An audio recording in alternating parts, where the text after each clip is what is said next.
Good morning, everyone. Welcome back to our morning coffee time live stream extravaganza. Oh, maybe it's not an extravaganza. But welcome back to Thursday, September the 10th.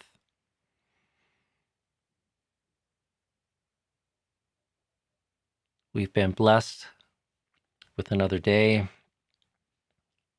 and fresh air. I'm sure many of you are aware of the fires affecting a lot of the West Coast, and that continued yesterday, but we've been spared here for the time being, and the air's been relatively clear, and that's a blessing. So hopefully everyone else is safe or moving towards safety, and this will be done soon.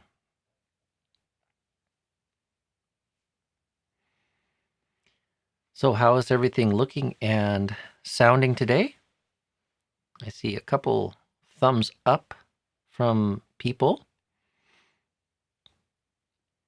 I'm endlessly tweaking my perfectionistic desires to make it sound just right and look as good as possible. Keep me endlessly tweaking, but I think somehow I'm learning to get the sound dialed in a little bit better all the time. The quality of the internet connection is mostly good, but largely out of my control.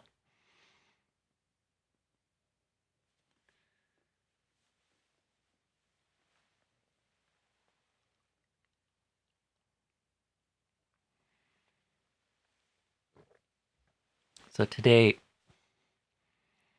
I have a dentist appointment today. It will be the second time since mid-March I've left the monastery.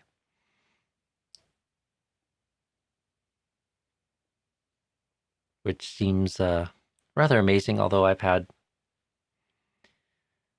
periods of multiple months, if not a year, without getting in a car or leaving a monastery. So, strangely enough, the training of my life and the choices of my life have left me in a good place to enjoy the challenges of a pandemic. But I'm looking forward and heartened to signs that more things can return to normal before too long, and I do look forward to being able to meet with people a little more freely and host people at the Hermitage. So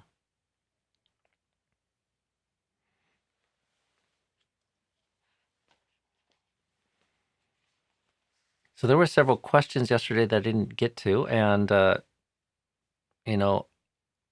apologize. I'm not committed to answering every question every day, so it would be nice, but I think I'll try to stick to just seeing what kind of fits in and offering something that's shorter and hopefully inspiring and stimulating, and a good reminder and a touch point for people to connect daily with the Sangha, or myself as a representation of our Sangha.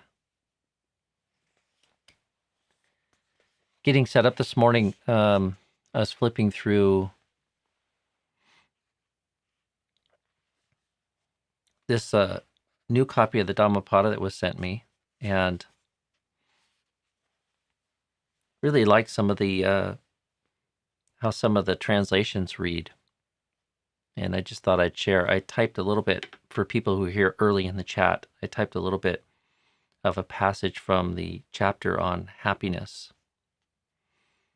And I won't read the whole chapter, but there's a few verses here that I'll read just as an example of the language that the translator has. And again, the translator on this edition is Valerie Roebuck. And as I mentioned yesterday, it has a very nice introduction. I think the Dhammapada is the most famous Buddhist book.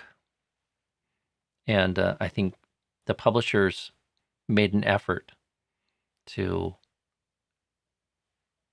get a nice introduction. So if this is the one Buddhist book people pick up, they'll get some history and background and a little context about the Buddhist suttas. But in addition to the verses, she's also put a nice glossary, and there's a fairly extensive section of notes, which is good. Most editions of the Dhammapada don't have those features, so. Anyways, while people are getting their stream on here, we're almost up to normal numbers. So again, this is chapter 15, the happiness chapter. There is no fire like passion, no fault like quarreling, no pain like the aggregates, no happiness greater than peace. Hunger is the worst disease, conditioned things the greatest grief. When you know this truly, Nibbana is the greatest happiness. Health is the best possession, contentment the greatest wealth. Trust is what makes the truest kin. Nibbana is the greatest happiness.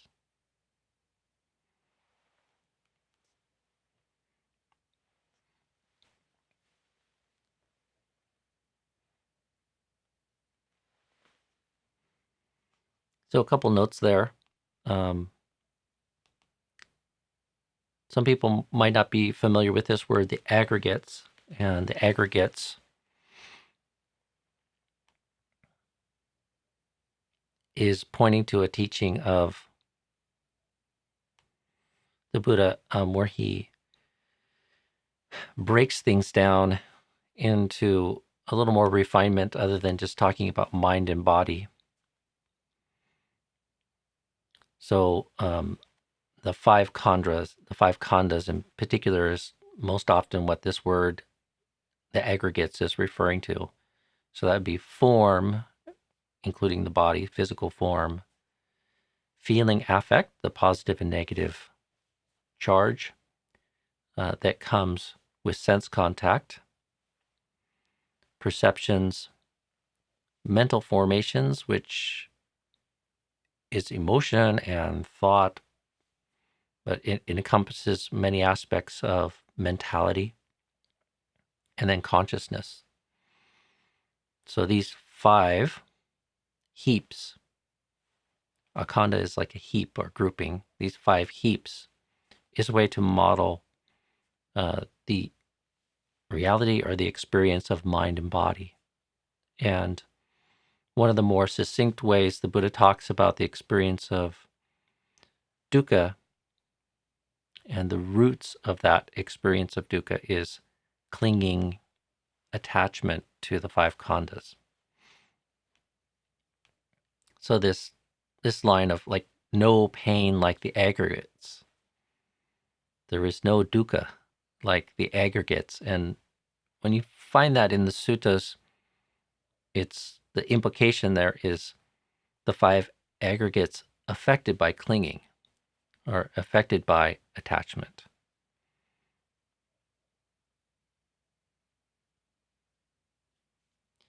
And then we talk a lot about happiness, and I think not just amongst ourselves, but to ourselves.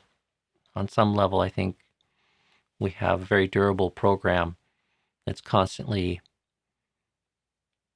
evaluating our conscious experience and our life and our sense of who we are and what it is we're doing and what it is we should be doing to maximize happiness and well-being.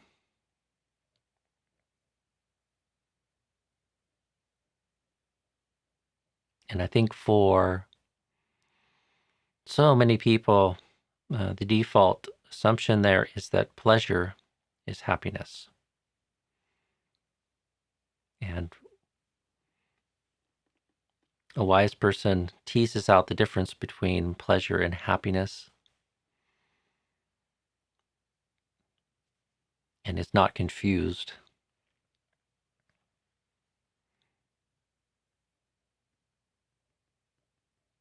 Don't confuse pleasure for happiness. And I like this peace.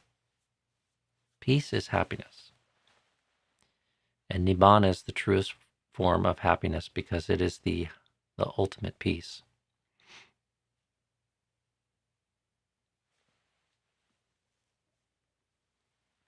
So a nice little section there. The whole chapter's nice, but I didn't want to read the whole chapter. And just again, yeah, this is the Penguin Classics edition of the Dhammapada, and the translator is Valerie J. Roebuck. For people.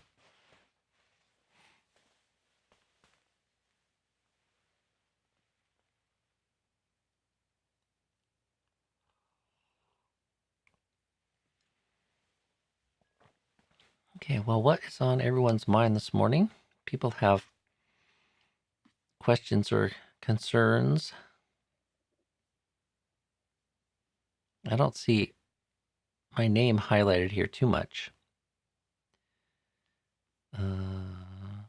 Okay, Shelley, what is the name? The name is the Dhammapada, translated by Valerie J. Roebuck. Penguin Classics, 2010.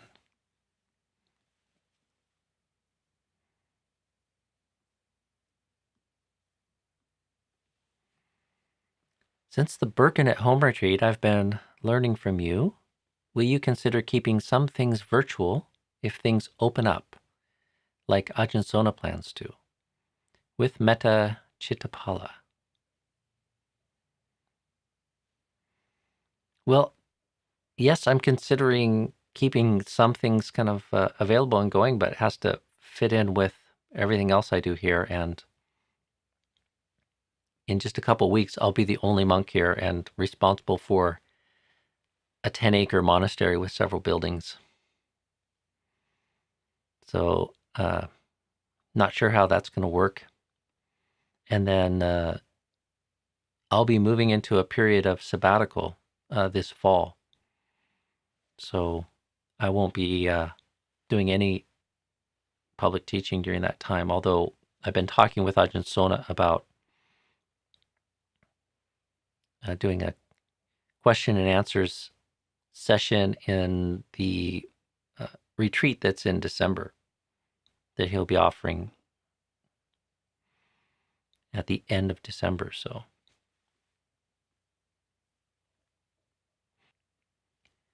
could one be happy without being peaceful? Not sure if that really matters. Kind of a weird question, and I'm not sure if it's a useful one. Well, I guess it would depend on how you define happiness.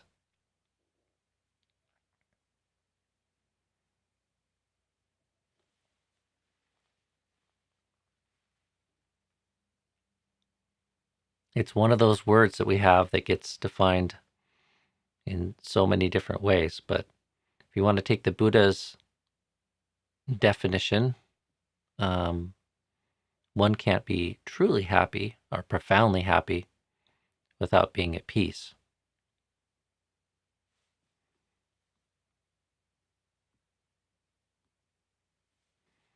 Can you explain dukkha? Yeah, dukkha is Dukkha, by the way, Karen. So, yeah, dukkha, this is a very profound word, and it's used in slightly different ways in the suttas and in the Buddhist teaching. Most often, when you find it, it has the meaning of unsatisfactoriness. And it's the word that the Buddha chose as an overarching focus for his teaching. So it is a overarching concept for all that is unsatisfactory, burdensome, painful,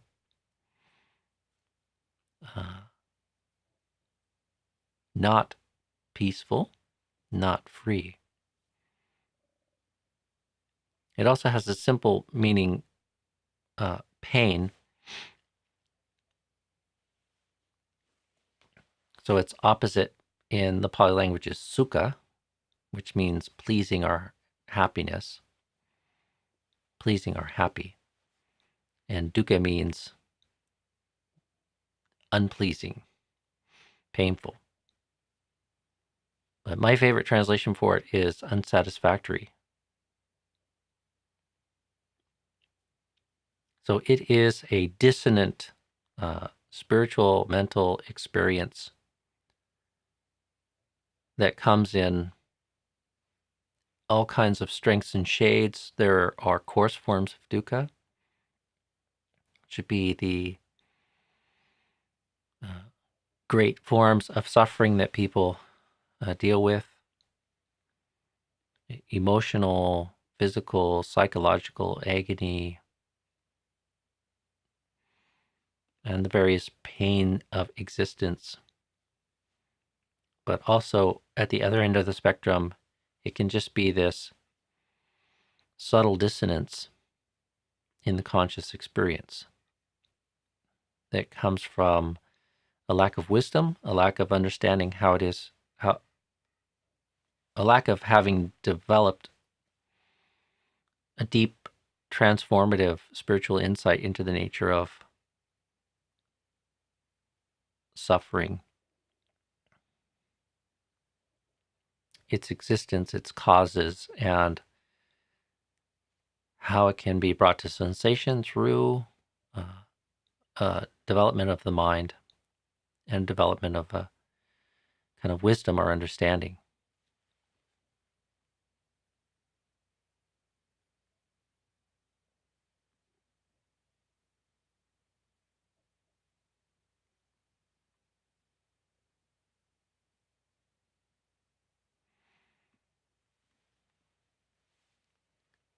Good morning, Steve. This is a good announcement here. Saturday, Thanissaro Bhikkhu will be on YouTube talking about clinging and the aggregates. Bellingham Insight Meditation Society YouTube channel. Talks at 10:30 and 1:30. Info at Bellingham Insight webpage. Nice. Steve, if you want to email our Hermitage account, a link to that, I'd be happy to put that in the show description in case somebody finds this later and wants to jump over there and bookmark that.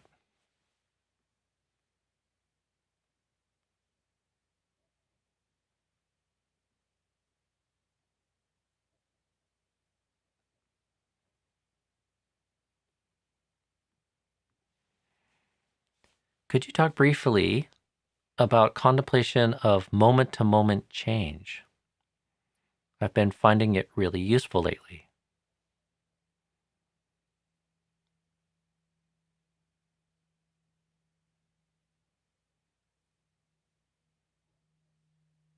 Well, Zuri, I'm not sure what dimension to kind of speak to there, but what comes to mind is just contemplating the flow of experience and how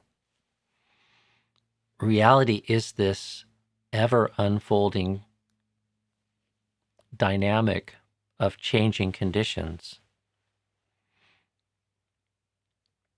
And when one sees that and its relevance to this search for true happiness,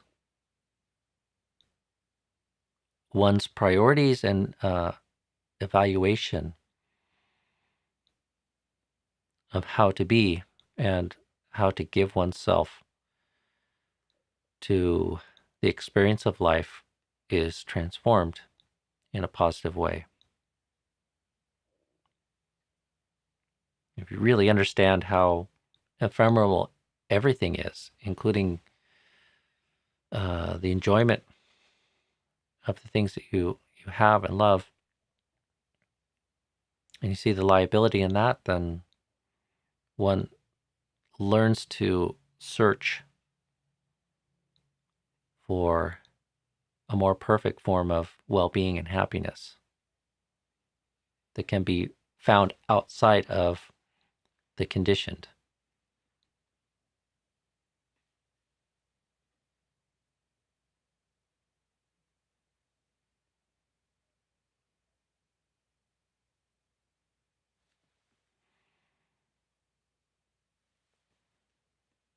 Good morning, Shelley. Do you know enlightened beings when you meet them? Well, the Buddha said it takes one to know one. So I think the answer for most people is no. They don't know enlightened beings when they meet them. It's possible if they have eyes to see or the right karma that they might be inspired by such beings. But it's not easy to know. We can meet people that seem to be very peaceful and very pure, but it's hard to know. And the Buddha said to really know somebody, you need to spend quite a bit of time with them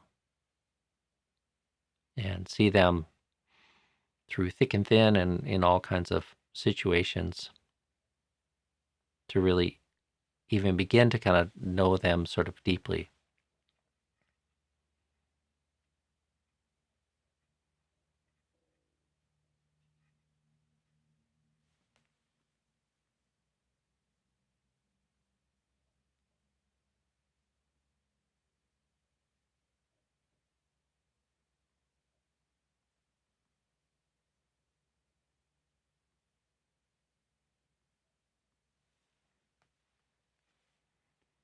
I found it important to add, don't mistake sex for love to don't mistake pleasure for happiness.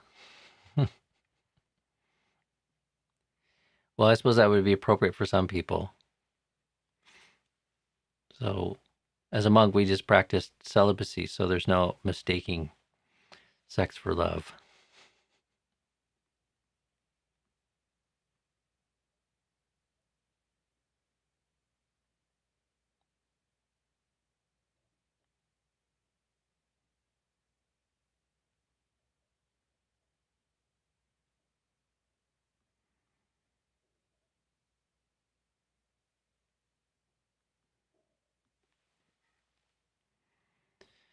Dear Ajahn, when we do selfing to uplift ourselves, or when our loved ones uplift us in times of distress, is that too selfing?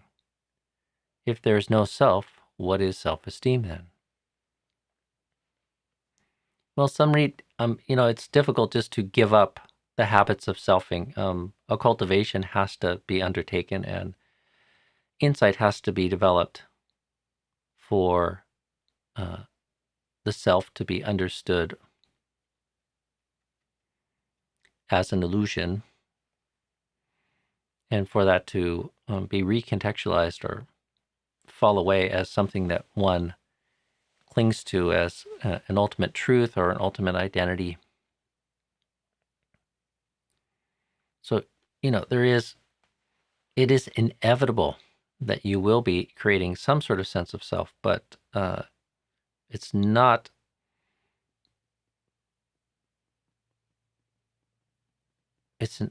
something to, I guess, worry about, or it shouldn't be it shouldn't be an obstruction to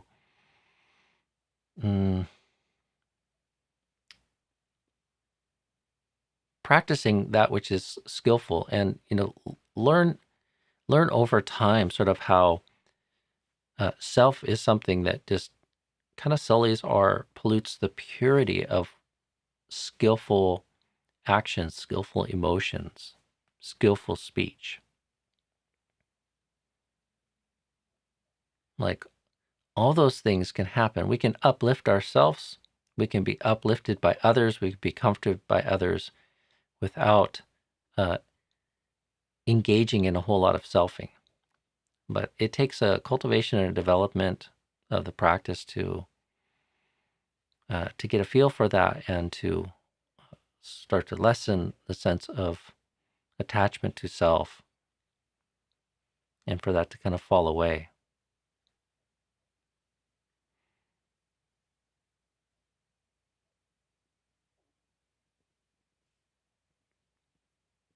And self-esteem doesn't map very nicely to a lot of the concepts of the cultivation of the good and the cultivation of skillfulness that the Buddha encourages. But there is a sense of care for this mind, this body, and wholesome feelings of something almost like pride in exercising skillful qualities and nurturing virtue and generosity and skillful qualities. So, there's something of a feeling that develops when one lives skillfully, cultivates the good, and cares for oneself.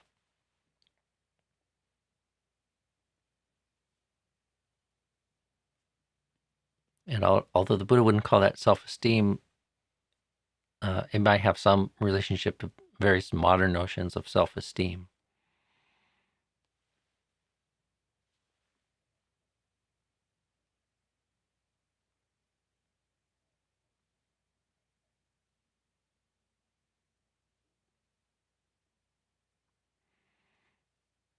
Okay, well, we have some other announcements here. Ajahn Sona will be live tonight at 6 Eastern Time, 3 West Coast Time in America. So visit the Ajahn Sona YouTube channel for that.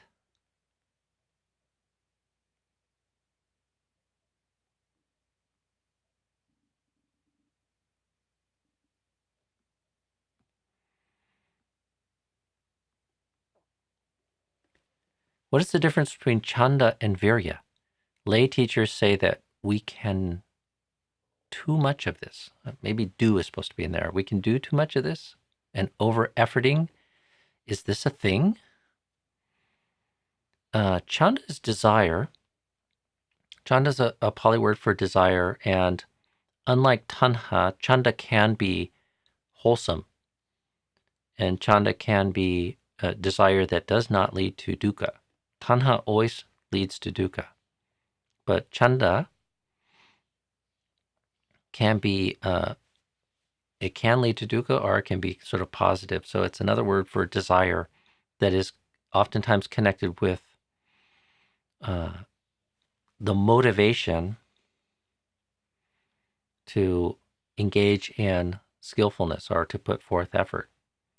So to have Dhamma chanda is to have the energy and the motivation to exert ourselves and cultivate the good and put forth right effort. Viriya is effort. So we need chanda and viriya. And in some sense, you don't get a very full serving of viriya without Dhammachanda, without some healthy motivation for the good and healthy motivation to cultivate the Dhamma.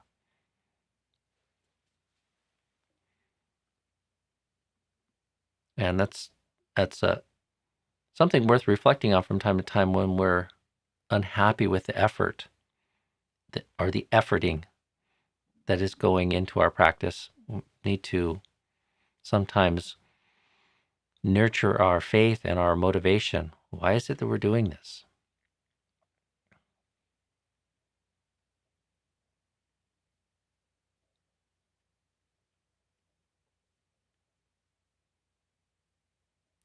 Now, in terms of over-efforting, yes, this is a thing. People can exert effort in a way that isn't balanced. So you can have too much chanda and not enough skillfulness to know how to channel that and apply that appropriately into the cultivation of the good and in your practice. You can have too much viriya, too much efforting, too much energy, and it's not balanced with other important sort of mental faculties such as mindfulness and a sense of tranquility. So various faculties of mind need to be balanced.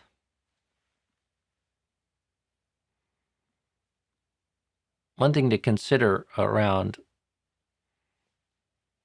the problem of over-efforting or a defilement of our effort is just an examination of tanha creeping in there and bumping out or polluting our chanda. So tanha is grounded in the self and grounded in this wrong-headed thirsting for being and becoming and experience. And if that's there kind of polluting the efforting, then it will lead to suffering, or it will support the experience of suffering.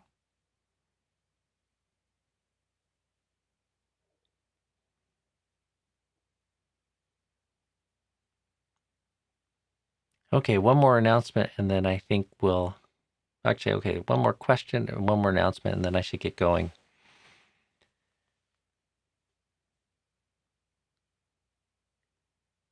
Is aspiring to become a Buddha chanda? I think that's what the question should be here. It can be. That's a pretty big chanda, though.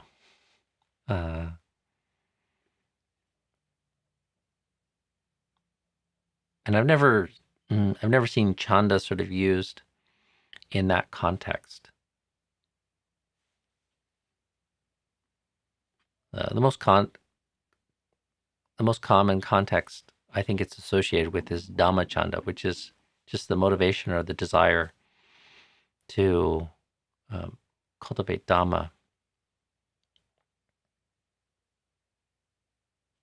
But I'm no Pali scholar. Okay, and one more announcement.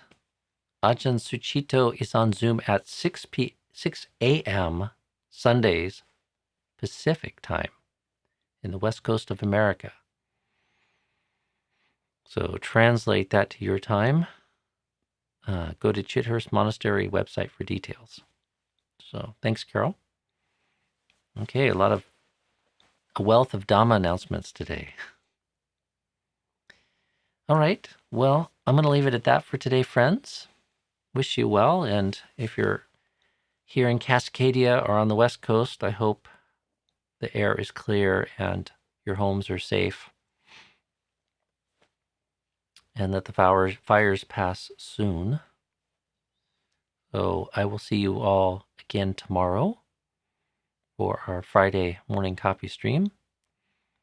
Be well. Until then.